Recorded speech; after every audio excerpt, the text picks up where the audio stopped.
If you want to support the show, the best way you can is through any of the books or current ongoing Vela shorts that are being released on a regular basis. The easiest way to find this is to go to bit.ly/tmrbooks, and you'll have links there to everything. All of my Kindle books are available for free. If you have Kindle Unlimited, you don't have to pay anything. You get it with your subscription. You can read them all. They're all in screenplay format.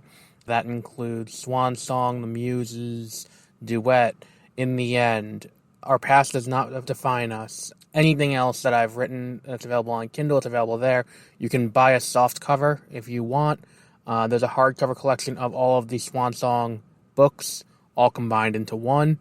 That's available as a hardcover. You can pre-order Echo Alpha, which is coming out in November. All of these things are available if you go on Amazon. But quick link, if you go bit.ly/tmrbooks, I have them all there, nice, easily cataloged. Also, down toward the bottom, we have the Kindle Vela content. The first 3 episodes are always free, and then after that, there's a token system that you can use to read. Even if you don't like it, just give it a thumbs up.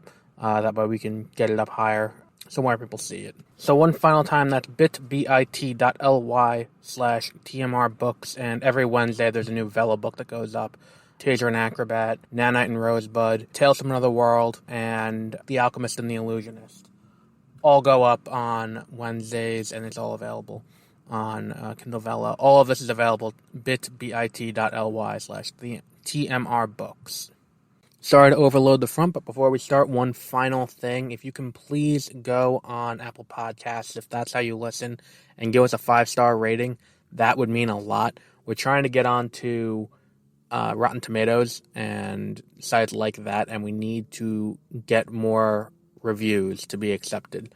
So if you can go on and give us a 5-star review there, that would be amazing. Thank you very much. We appreciate everything you guys do when you listen.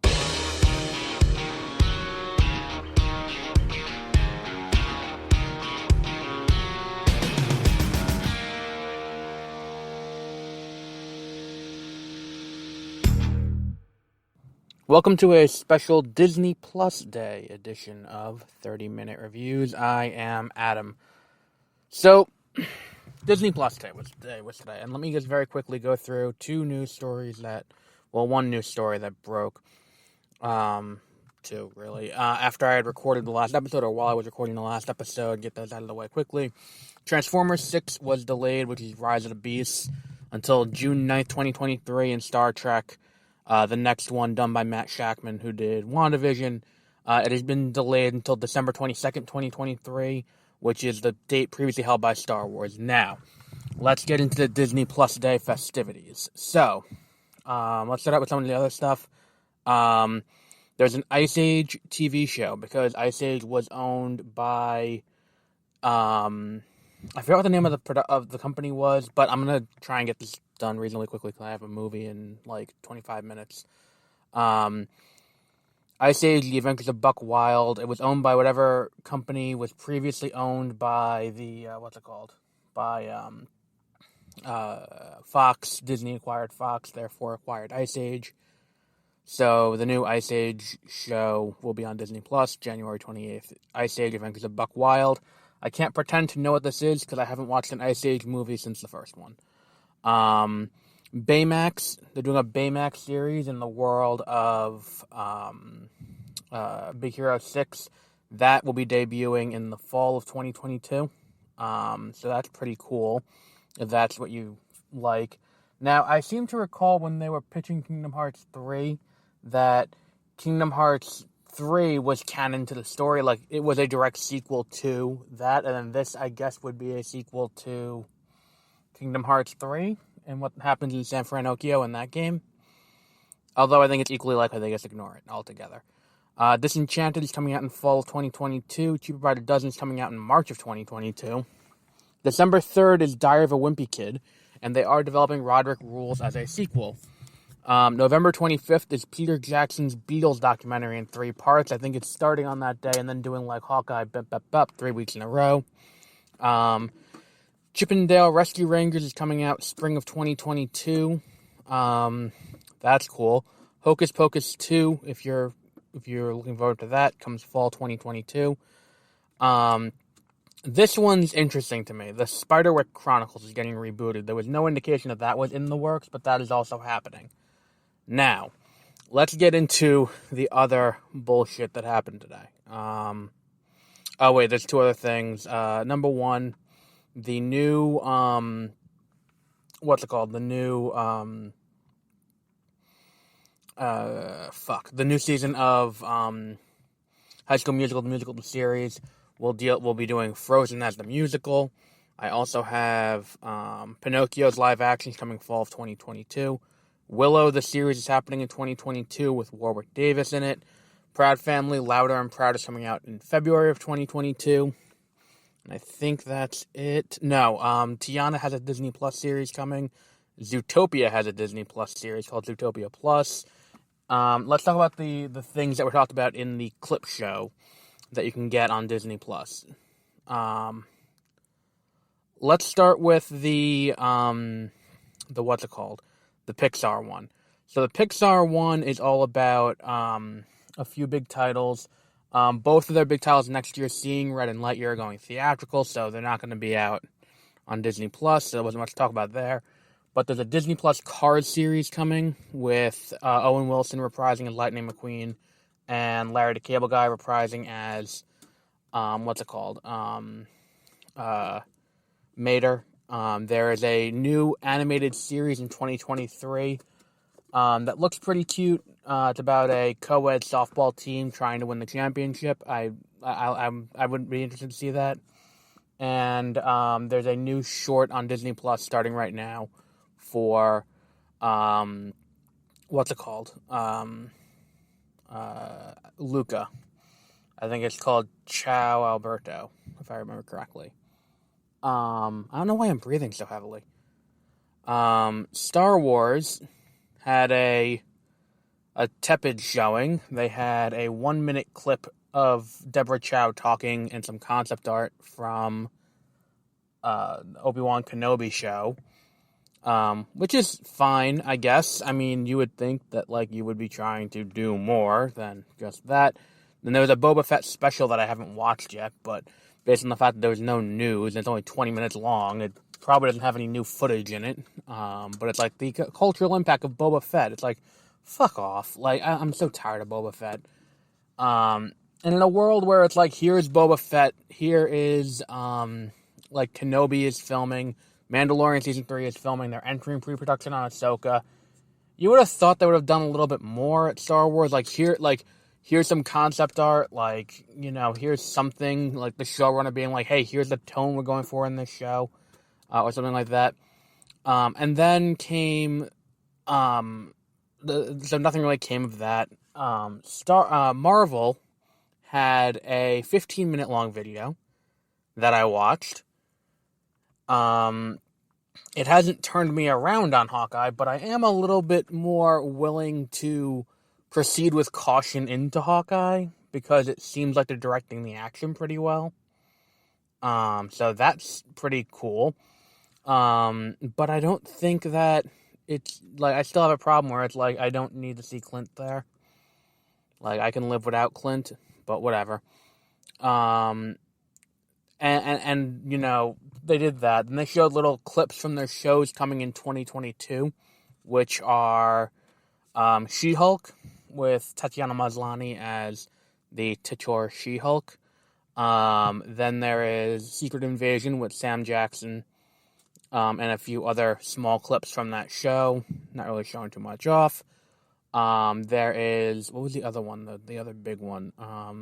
Moon Knight got a lot of footage, and Ms. Marvel got a lot of footage. Now, Ms. Marvel, we know, is not coming until later in the year.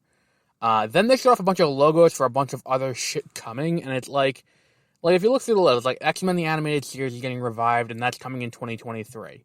Agatha House of Harkness is the new Agatha Harkness show. We're getting a season 2 of What If. They're making an Echo spinoff, which again, inherently have a problem with making a spinoff about a character who we haven't seen a frame of footage of yet.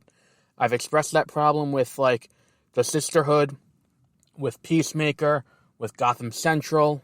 Don't like it. Just let us see it first, and then say you're going to do a spinoff.